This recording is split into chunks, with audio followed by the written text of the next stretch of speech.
You are listening to the Light Over Time podcast with David Sargent and Korey Bartos. Hey, David. Hey, Korey. I did not get episode 2 out fast enough. It's okay. It happens. It happens. These things were just flying by at the speed of light. These rumors and that turned into leaks, that turned into announcements within a span of like 3 days. So, not our fault. Yeah, my favorite was all of the R8 stuff coming out at like midnight. I was like, oh, okay, sweet. Yeah. I'm about to go to bed, and this was going to go up in the morning, but That's rough. that's cool. I guess it is tomorrow in Japan, so... Yeah, I mean, looking at all the videos that released, the embargo lifts. Clearly, I was pretty wrong about all the all the guesses I had about how this camera, this R8, fits into the ecosphere of Canon, and clearly they know what they're doing. It's a lightweight body. Well, I mean, it's nice. It actually looks quite nice. And other than completely forgetting that the Canon RP was a camera, obviously they wouldn't make a new form factor. My only completely wrong assumption was that it was going to be small. Yeah. But then I realized today, I was kind of thinking through it, and I was like, I've been following Canon rumors for like 4 years. So I was so sure of my assumptions based on the rumors that we did have because of my rapport with that website. I'm just so in tune with it. Mm-hmm. So it was, I guess I realized I probably had a lot more context for what that release would have looked like and a little bit more trust that the rumors were true. Mm-hmm. So it allowed me to kind of make really strong assertions for how it would be. Yeah. So it really wasn't my ideas at all. It was just me double downing on believing the rumors. No, but we went over this in episode 1. Like, you clearly are all over these sites, and I'm just not. So I was making assumptions based on the industry and my just general thoughts, and I couldn't have been. I could have been more wrong, but I was wrong about quite a lot. Yeah. Well, and that's just what I think. It was interesting for me to come to terms with the fact that I was like, oh, my brain is just like the rumor mill. Like I'm this is like my hobby. I really get it. But I will say, it wasn't surprising that I was mostly correct about it being an R6 sensor. It was an R6 II sensor, but all of the things made perfect sense. Like, of course, the 40 FPS was going to be electronic shutter, and I didn't expect it to only be electronic shutter, though, or electronic front curtain. Mm-hmm. And that's the only thing that was kind of mind-blowing, because I don't think I'm ready for a camera like that. It's what's stopping me from the FX30. It's... I don't like to trust electronic shutter between high frame rates and wide apertures being a little janky on front electronic curtain and just getting jello if you don't have a stacked,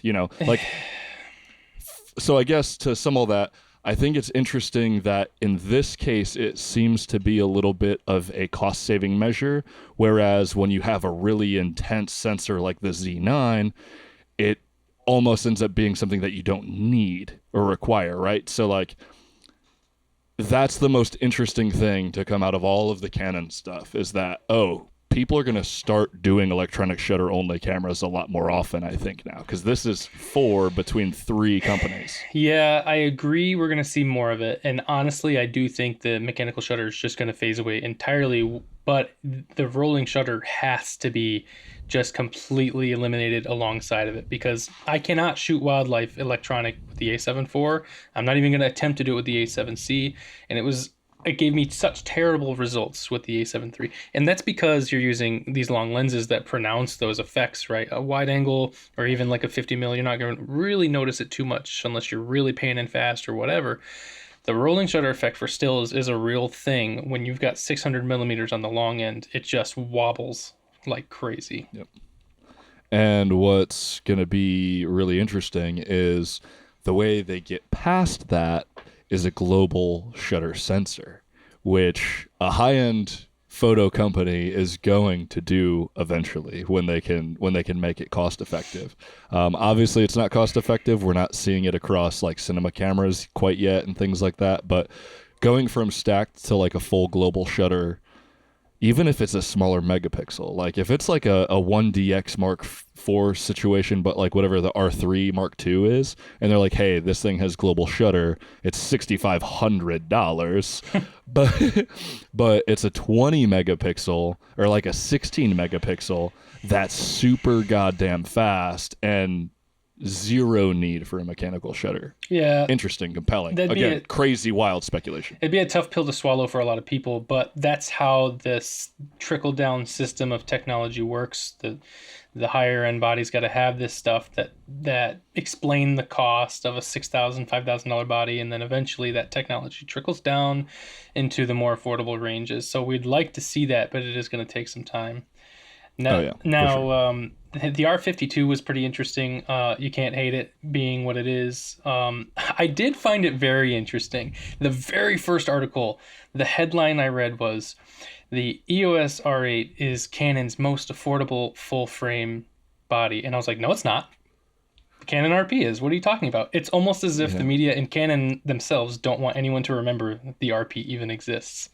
And it's on sale. I mean, it's on Amazon for $9.99 body only, and like $12.99 with a pretty decent kit lens. Like, it's not great, but it's out there. I don't know that they necessarily want to like forget that it happened, because like they definitely were still placing ads like as recently as like 3 months ago or something.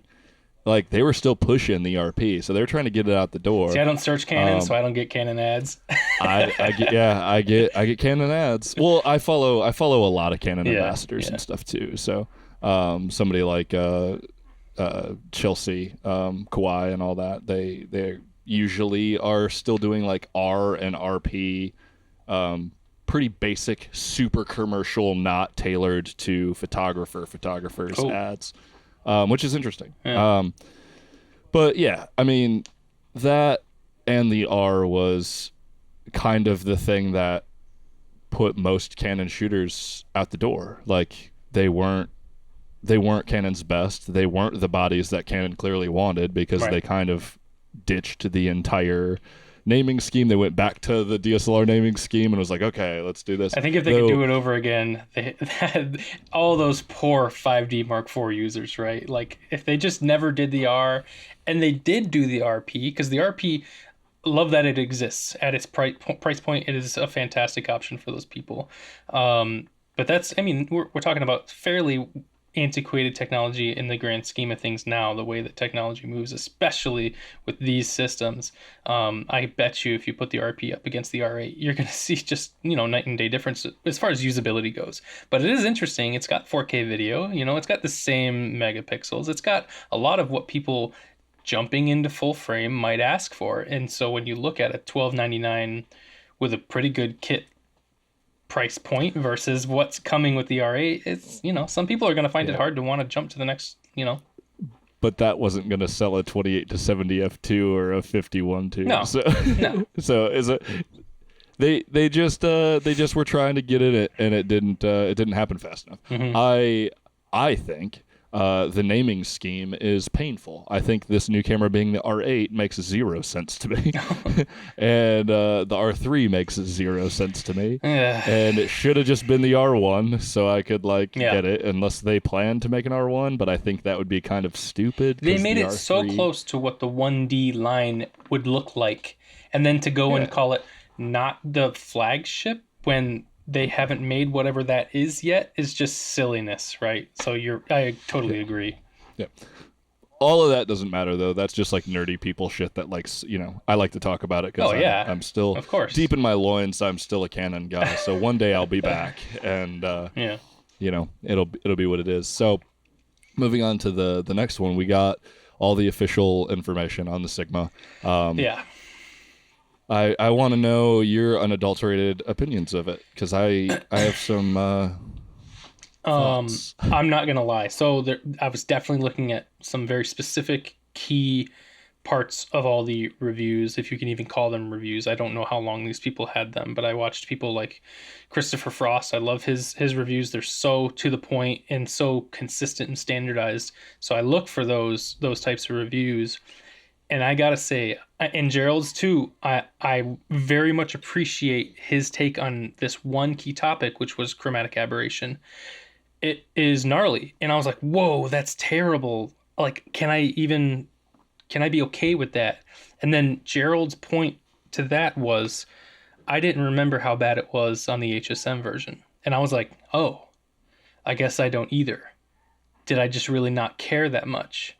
And am I going to now? And it does look different. It's like more red green instead of the purple whatever. I don't know. It's gonna be interesting. I want to see a couple more reviews. I want to see some more copies, some more sample images. Sharpness looks amazing. Sharpness to the edges look amazing. That's definitely a difference that I was appreciating. Vignetting looks pretty gnarly, but that's not a huge deal. Overall, I like it. In the back of my mind, I am going, should I just wait for the Sony announcement? So that's me right now. I'm sitting in this weird space. So I was like waiting to see how the chromatic aberration was controlled, because the thing that made me get rid of my 3514, the version that wasn't the DGDN, the native Sony MC11 setup, was that like I would shoot in the woods for Jaegerworks. I have a bunch of shots that like kind of weren't even usable because like backlit between trees, my subjects were walking through the woods and like it was just like purple.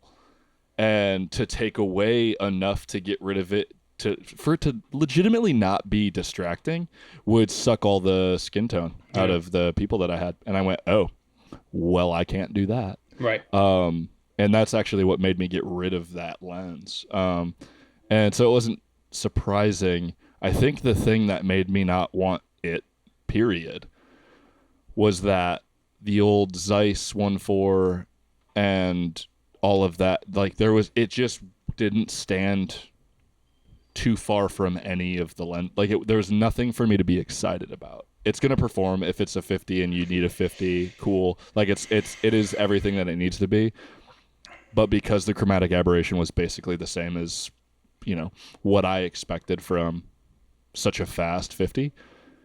Same with like the 51.4 from Canon that I used for really many years. That had like abysmal, way worse than the Sigma chromatic aberration, to the point where I was using Canon's Mark II 1.8 forever, the $150 one, because it literally was better controlled than that. Yeah, it was gnarly. And there was a leak today for the Sony. So the Sony is on the horizon, 11 bladed aperture, apparently 0.1% distortion. Like it's apparently going to be super crispy. Yeah, that was another point in the Sigma that I found a little bit interesting, was that both chromatic aberration and distortion weren't as well controlled as I really hoped they would be. And for what we're probably thinking is going to be about $500 difference, I don't know. Those are things that people are going to accept. Plenty of people. Am I one of them? I don't know yet. Yeah. Yeah, it said 450 euros less than the 1.2, and that doesn't always translate 1-to-1. So I'm kind of expecting it to be $1,500, but I hope it hits that. If it hits $1,399, like I'll probably buy it when it comes out, because I'm probably gonna sell all of my auxiliary lenses, my 85, my 24-105, and my 40. Yeah, I mean it's an interesting. Man, it's tough because in my mind I still want it to be like a $900 G lens. It's just tough. Yeah. It's just tough. Yeah, I'm sure it's gonna be great. Not gonna be.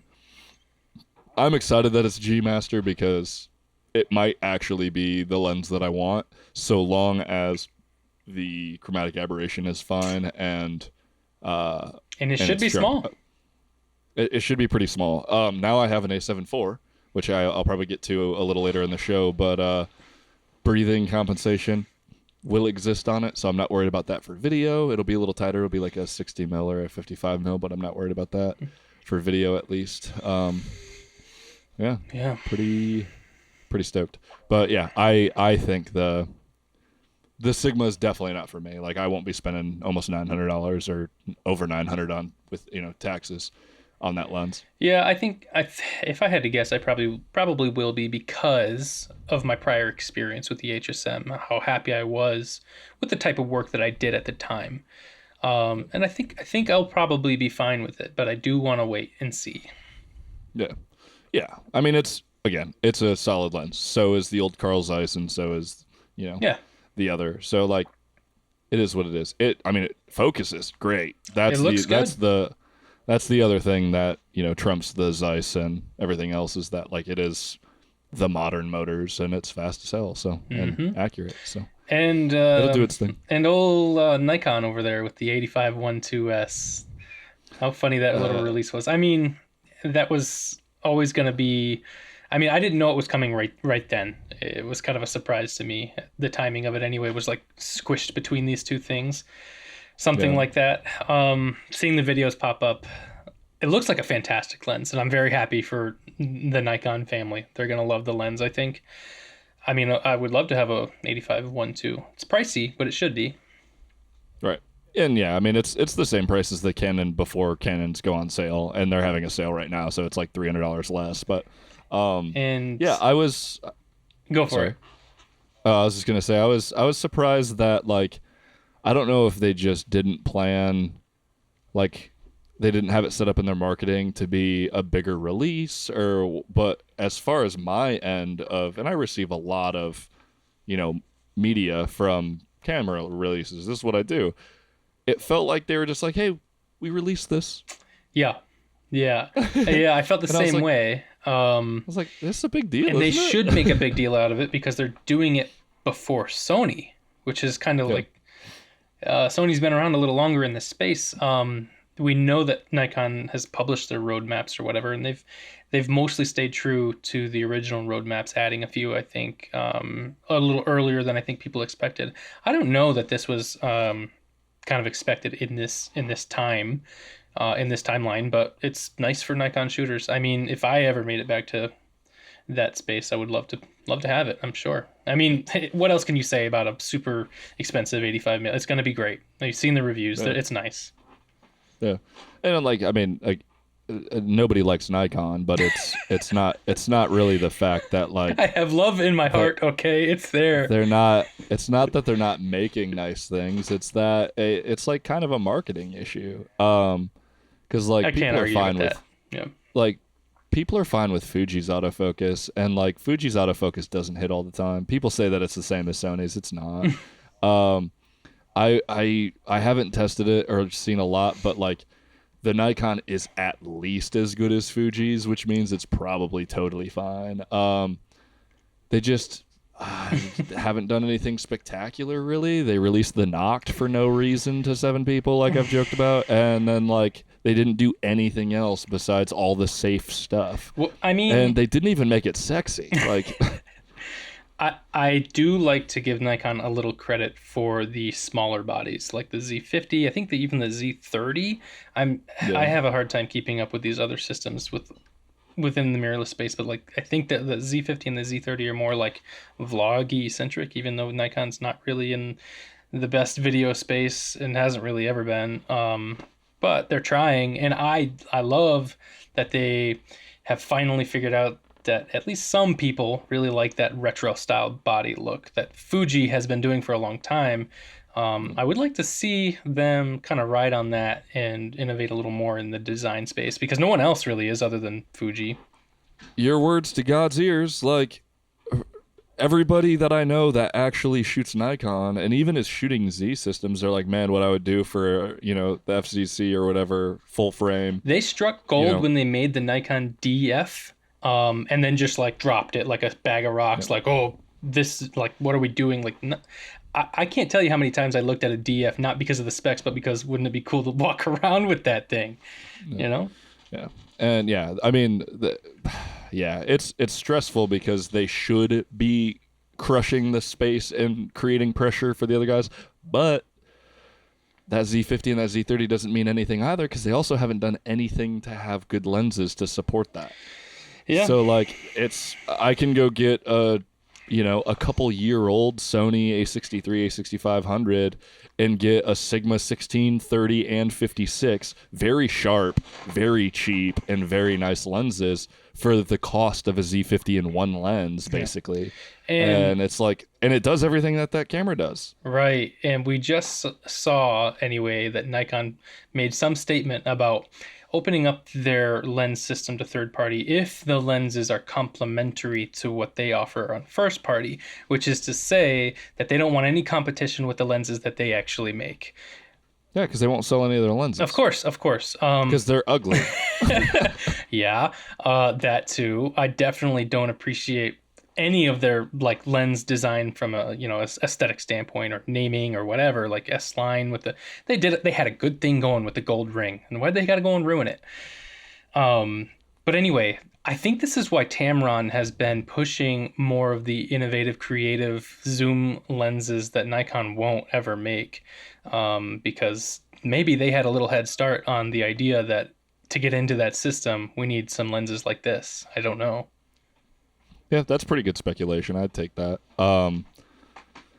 I just think that closing any part of your lens mount when you're that far behind is stupid. And at that point, like, I would rather have body sales than glass sales. And sure, glass sales are what like last or whatever, but people are going to buy body over body way before they buy glass over glass. So you better make some cool lenses, or you better let people do it, because like they will. Like Sigma probably would love to chuck some Z-mount stuff out, because they would be like, hey, thanks for the bag. Nikon also will sell some of your bodies finally, because people love Sigma lenses. Yeah, it's crazy to me. It's crazy that a company that has that pedigree hasn't been able to chuck enough marketing at a problem to solve their issue. Like, Panasonic's going to bring 80, almost 90 goddamn people to their country for not even a top-tier flagship camera.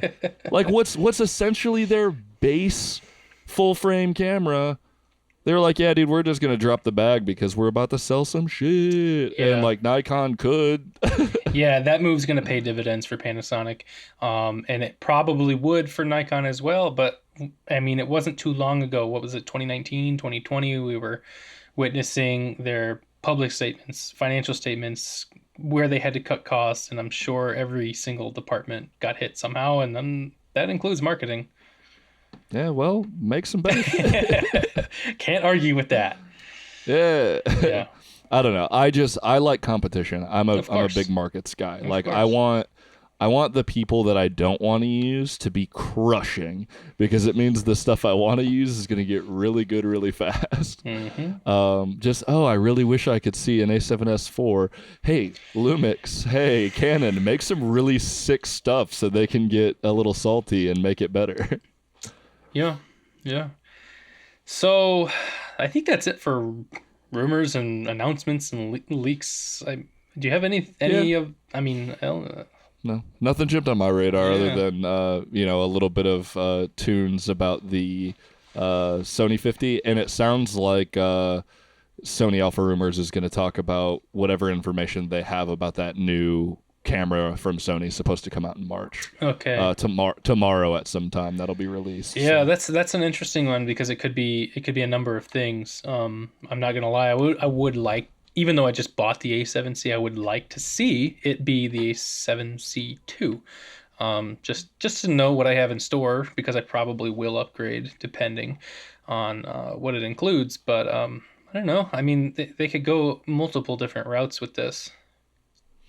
Yeah, I happen to, after seeing some more stuff, lean towards what Terry Warfield is saying, and it makes a lot of sense for it to be an APS-C camera that's photocentric, that actually pushes the envelope. Because they just released that 15, that 11, like all of these lenses, and they don't have a photography camera to do it. Because they literally made the FX30 not be a photo camera at all. Whereas like the FX3, you can make it happen. But the FX30 was like, nope, you get to do single shot, single focus only. I don't know about single focus, single shot only. And no mechanical shutter. and nothing that helps you not have jello. So like it's not a photo camera. Yeah. So So this could I be the don't know start that of that would the mean 7,000 line is what we're thinking then. I don't know, or a 6900 or whatever Sure. they end up doing. I don't know what that would be, but if it's relatively flagship, it could be a compelling offering if it's $1,600 and has a Cinetone, but is like a good photo sensor. If it's a sensor that we haven't seen before, if it's like, oh, we're gonna just like stomp out the R7 all of a sudden because now they're back. Like, my history with Canon is the 70. So when that R7 came out, something inside of my loins was like, you know what? That could be fun though. Yeah. Yeah. So Yeah, could go either way, really. yeah, the 2.4 gigahertz registration is the only thing that leads it to be not a full frame like flagship type camera. I was just going to say, isn't the A7C only 2.4 as well? It could be wrong. I'm sure, maybe, but I haven't looked into it. But that's generally reserved for like smaller, basic cameras. Sure. Yeah. So I'm just excited because, like I said, I want to see more stuff be released. I'm probably happy.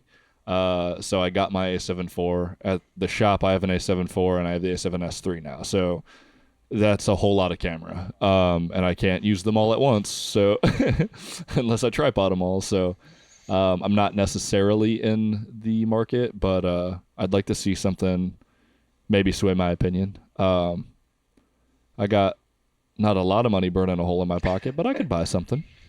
Yeah. Speaking of, I did just sell the A7 III. I'm going to give myself a round of applause because that's an anxiety thing that I just hate sitting on for an extended period of time. I don't know about you guys, but there's like something in me that just I placed this listing on Facebook Marketplace, which is just a dumpster fire of scammers, and it has been for a long time. Like Nikon Buy Sell Trade, I used to be part of, just more scammers than actual human beings trying to legitimately buy and sell their gear. And it's not any different. So the A7 III has been up for, I don't know, 3 weeks or something, a month, maybe not even. And I must have had a dozen different scammers, all from New York, all wanting me to ship at FedEx. Here's an extra $200. It's awful. Just a total dumpster fire. I had one legitimate person, not from within this state, but I don't know. It would have been a shipping ordeal anyway.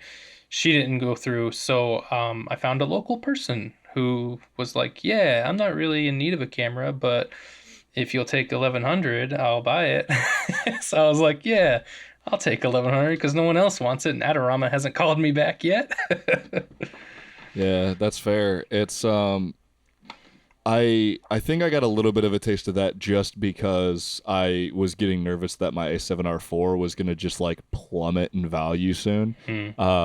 I was seeing how little people were asking for it on like the Sony buy sell trade, like, and I was like, oh, people are like okay getting 1,800, 1,900 for that camera. Yeah, like I bought that thing for $3,500, dude. Like, no. That's the rough part of it. Yeah, like we touched on this last week of, you don't have to go out and buy the latest and greatest, but if you're working within the space, it really weighs on you how much you put in and then how much the value drops when the new thing is either right on the horizon or has just released.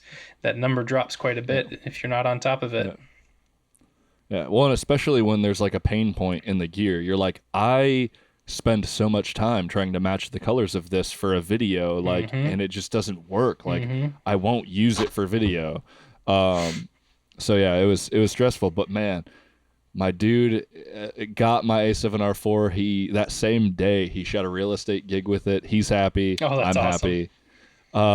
Everything's good to go. But like, yeah, being able to swap that for an A7 IV and knowing that I can easily pull 2 years out of that camera is, it's like gas that I thought I had because I just wanted to get rid of that and get something new. Eviscerated. Now I'm just using the 2 lenses that I like a bunch, and I'm going to sell the rest of them, hopefully to fund the 50, so I don't actually have to dump any liquid money into the 50 mil that hopefully will come also in March, maybe. I don't know, whenever it's going to be out. But yeah, so that Sony 50 will get bought when that stuff sells, and I can just kind of cool it. So what will and that make leave stuff. what will that leave you with as far as a kit goes?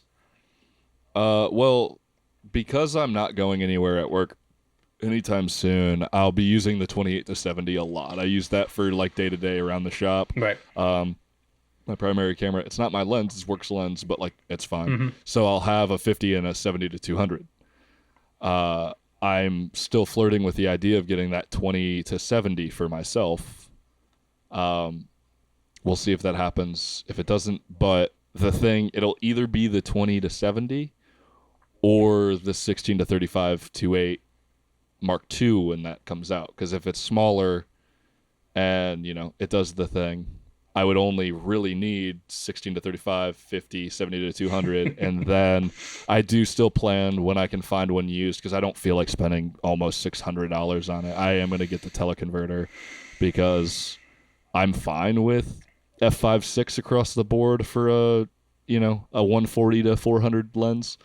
And that lens is so sharp, the 70 to 200, that I don't care about the loss I'll take with a teleconverter. I just don't. It's going to be so sharp, at least for what I shoot at, Mm-hmm. like 200 to 400 Oh, mil. what's the worst that can happen? It's going to be as sharp as a third-party lens without. I mean, that's pretty good still. Right. It's like, it'll probably be, Pretty good. at least up to par with, the 150 to 600. Yeah. It just won't be as long, which is fine. I don't think I ever used 600 when I was using that damn thing. Yeah. Unless it was like very specifically trying to reach like a bird that I had no business trying to photograph. Yeah. Yeah. So it's exciting. Yeah. It's all bueno. So as far as topics goes, I'm looking in our sheet right now, and I don't see anything new written here. Did you have anything else you want to talk about today? That's because I didn't add anything. The thing I wanted to talk about was Q1 being through April, right? I wanted to know.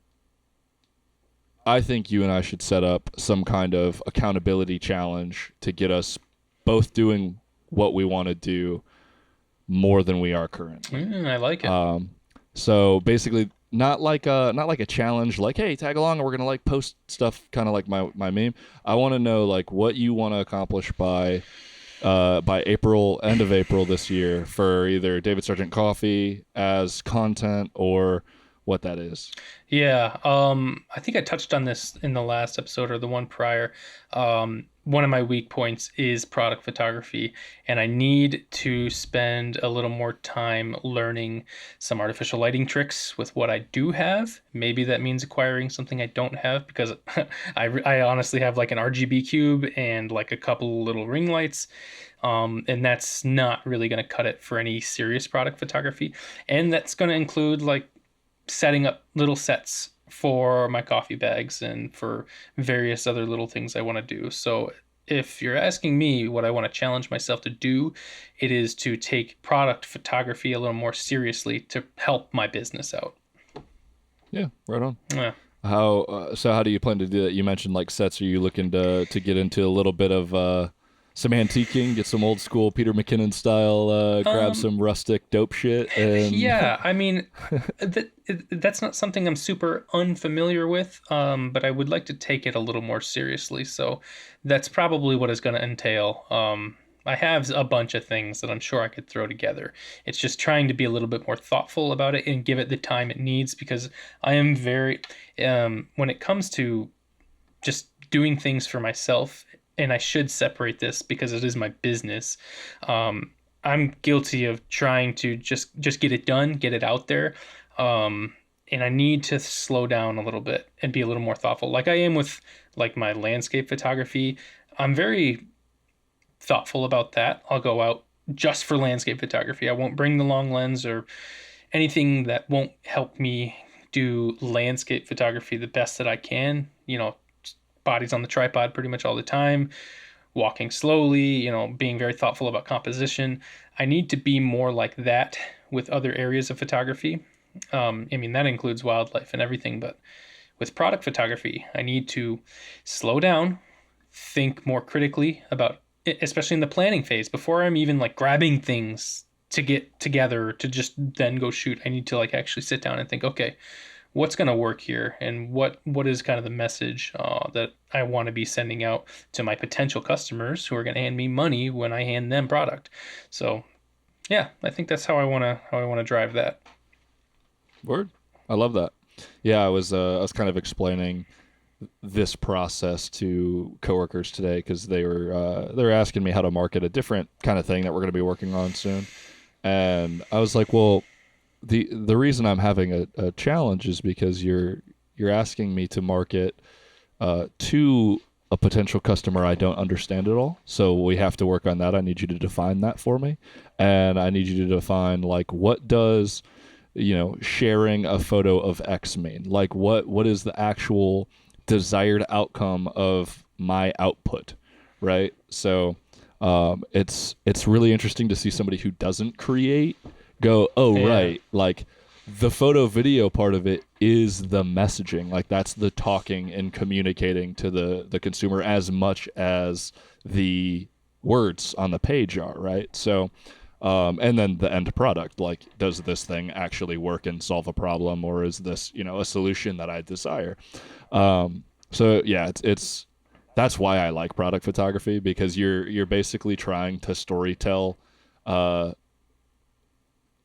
inanimate objects. Like you're trying to say a lot with what is essentially a little, because Yeah. it's neat. I love it. I love it to death. I love product photography. It's my favorite type of photography. Yeah, I have to say it is fun trying to make it tie it into how we weave these products into our lives. Coffee is a pretty easy one. For you, it might be a little more difficult because of your segmented market. It is one of those things where, yes, I recognize that I could take a pretty picture of a bag of coffee. The next step would be, how do I make it so that people want it? And often for a lot of products, which you should notice because billboards and commercials are full of people using the products. So I need to probably open myself up a little bit, maybe bring a model in, and if I'm going to market how enjoyable my coffee is, maybe I should photograph somebody drinking my coffee, somebody making my coffee that isn't me, so that I can be 100% focused on that creation. Yeah.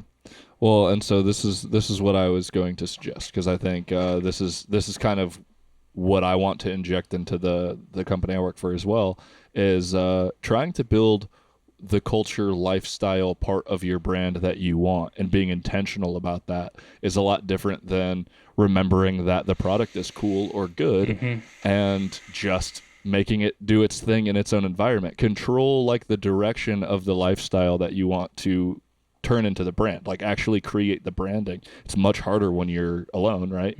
Where it's like you, probably sometimes your wife, and then maybe sometimes one of your buddies who comes and like drink some coffee or whatever. But it's like, make those moments more, like tell those stories, tell the longer story of like, hey, my buddy ran over this morning just to try to pull a few shots, and it's becoming a social thing that this is how much we like coffee. Like there's so many ways you could take it, rather than just my coffee's good and my bag design is dope and roasting is sick.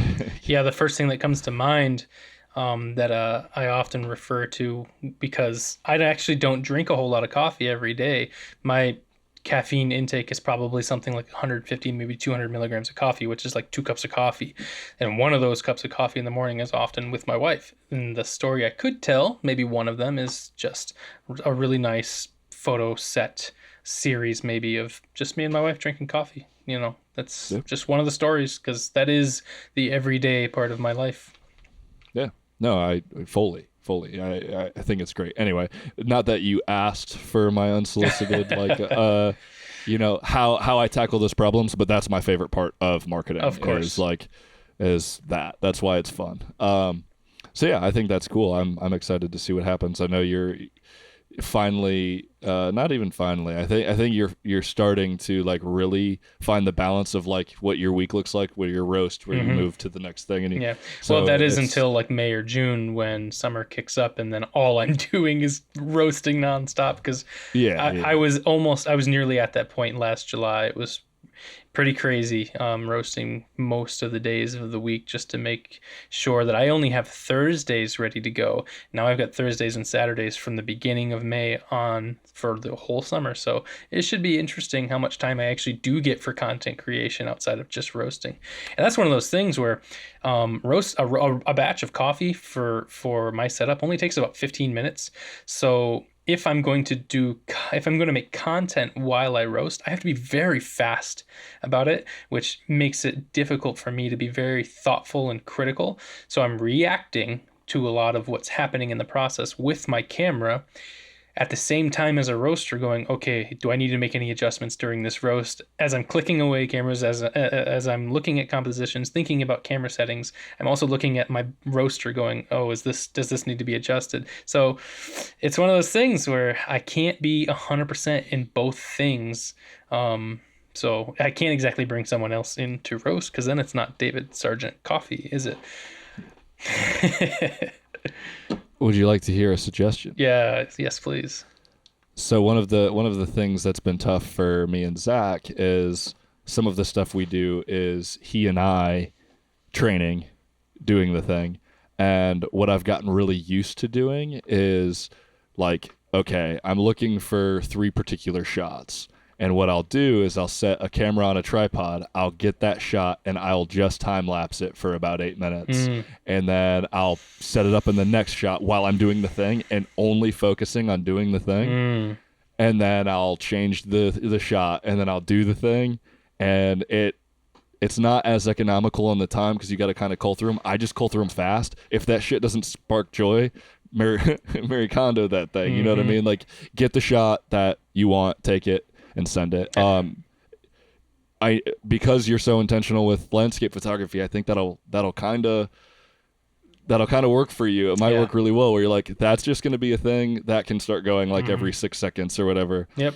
And it's the same exact approach to astrophotography, specifically when I'm trying to catch a meteor shower. You set the camera to intervalometer, and if you're not doing time lapse, you just have to catch as many as you can, shooting, once every few seconds, but waiting, probably hour, 2, 3, 4 hours sometimes.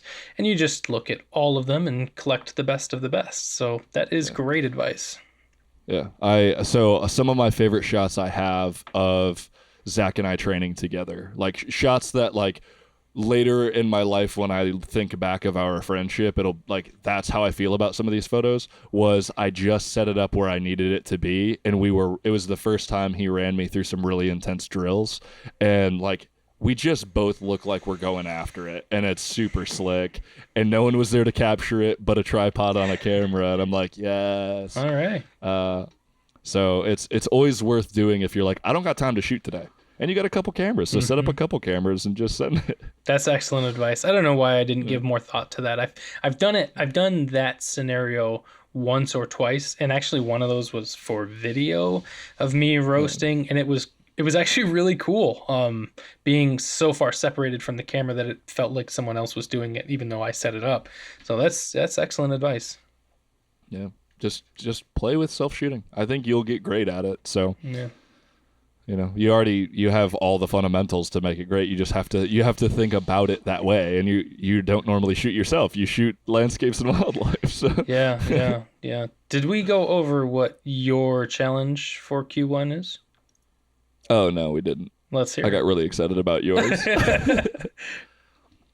Well, right now, I think the next episode I want to try and figure out if I have personal goals outside of this podcast and what I'm currently doing, because I'm taking on a couple of pretty big projects right now, which are getting me really excited.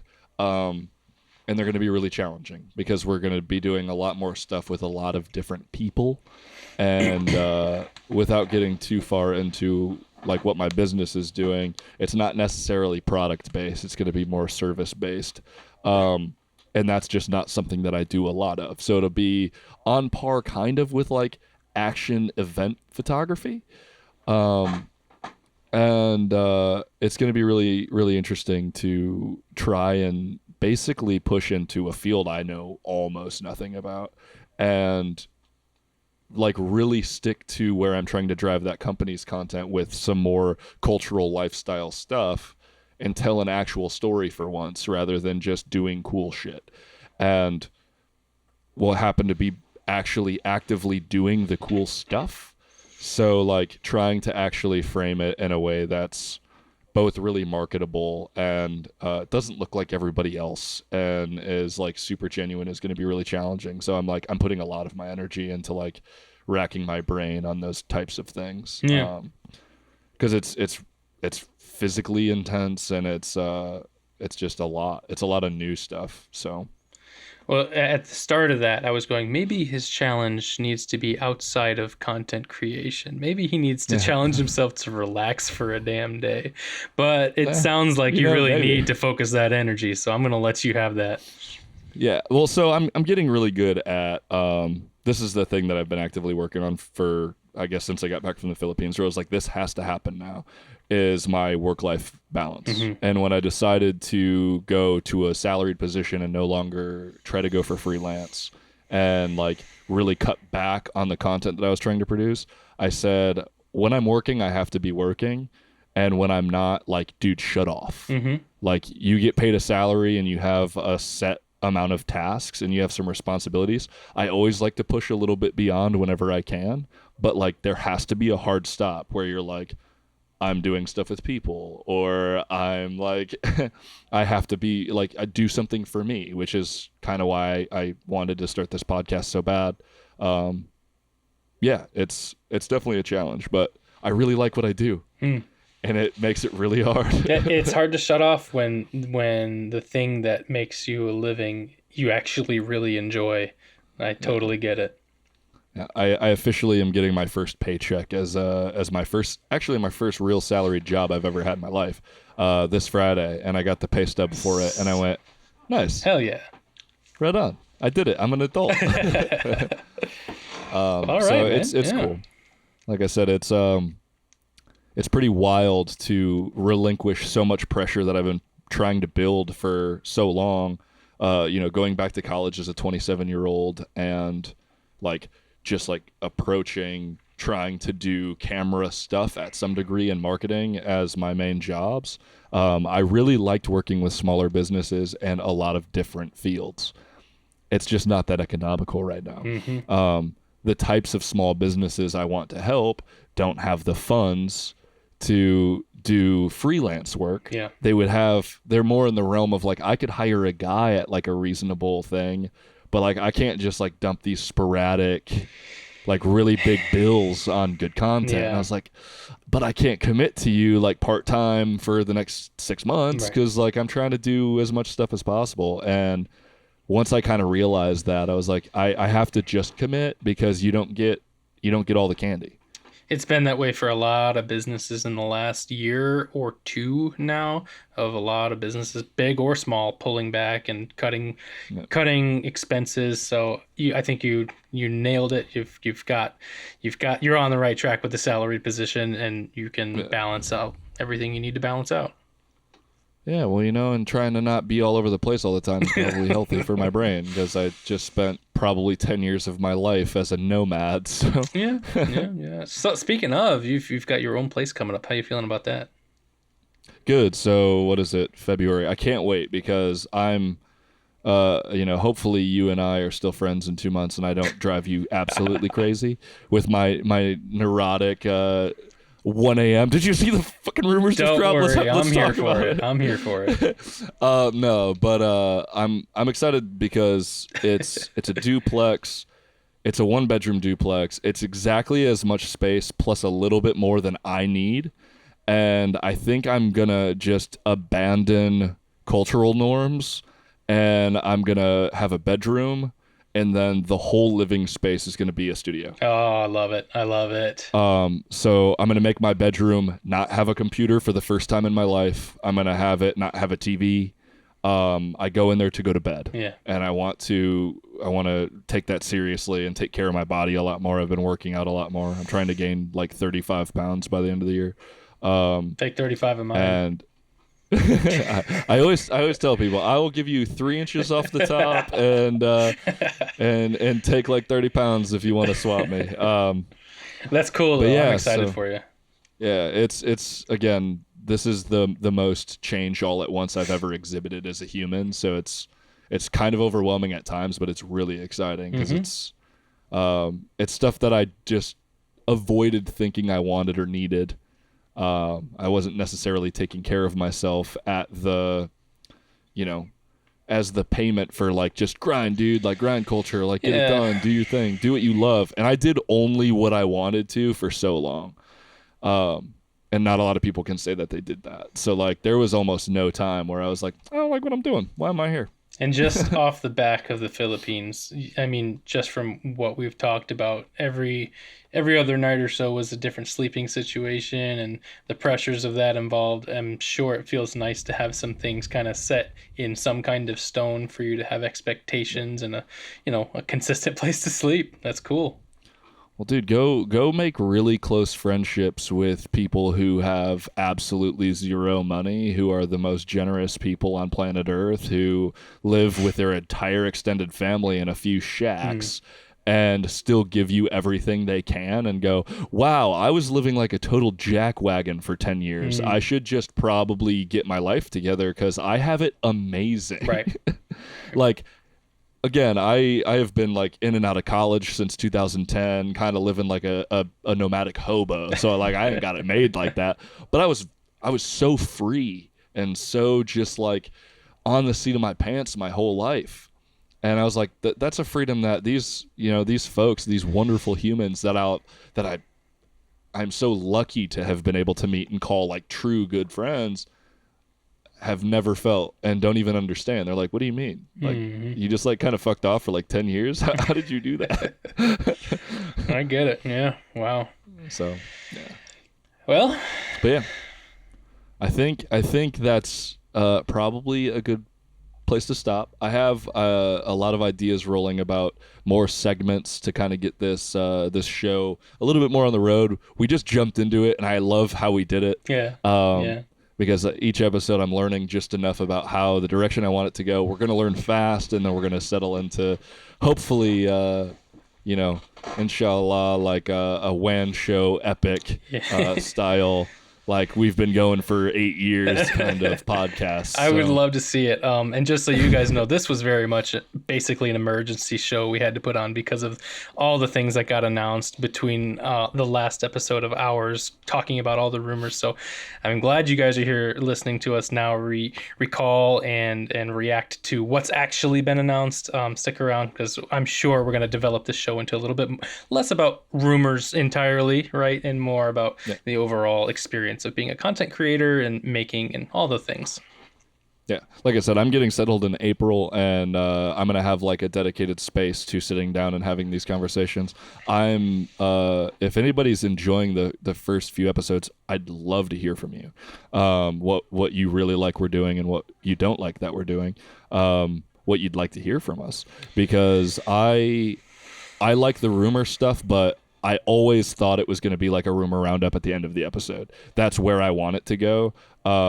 It'll just get heightened when we have big launches and stuff, because David and I both really like this kind of stuff. It's just interesting. But we'll have a little bit more structured topic, probably starting on the next episode. We'll either choose something about business or some type of photography thing or something. We'll start having a one large topic to talk about, and then have the segments that I want. I want to get there. Do you guys like structure? Because I like structure. This one was a little bit, a little bit out there, but structure's good, right? We'll have structure. Yeah. Oh, and I'll say this if Korey won't. If you guys would leave us a review on Spotify or Apple Music, that would be fantastic. If you're listening in, if you're watching on YouTube, hi, how you doing? Please leave a comment. Be engaged with us. You can ask us questions, and we might bring it up in a future episode. Love to hear from you. I can tell you right now, David and I are both the type of person to get really excited when you do comment on our things, and we will absolutely talk to you. So The like we 4 wanna know- people that comment on my videos constantly. I love you guys. Yeah. Yeah, it feels great. I think there was probably 15 or 16 regulars that they signed on every single Philippines video, and I loved seeing the comments and built little relationships with them. But we should build bigger relationships. Yeah. Let's talk about your content. I'd like to get to the point where maybe this gets a little bit more video centric, and he and I could start doing satellite content, doing like portfolio reviews and stuff, and that could be really interesting for me. I really love it. I so dearly love photography, and I don't think people are talking about the actual photography enough. And correct me if I'm wrong. I feel like you're deeply in the same vein. Yes.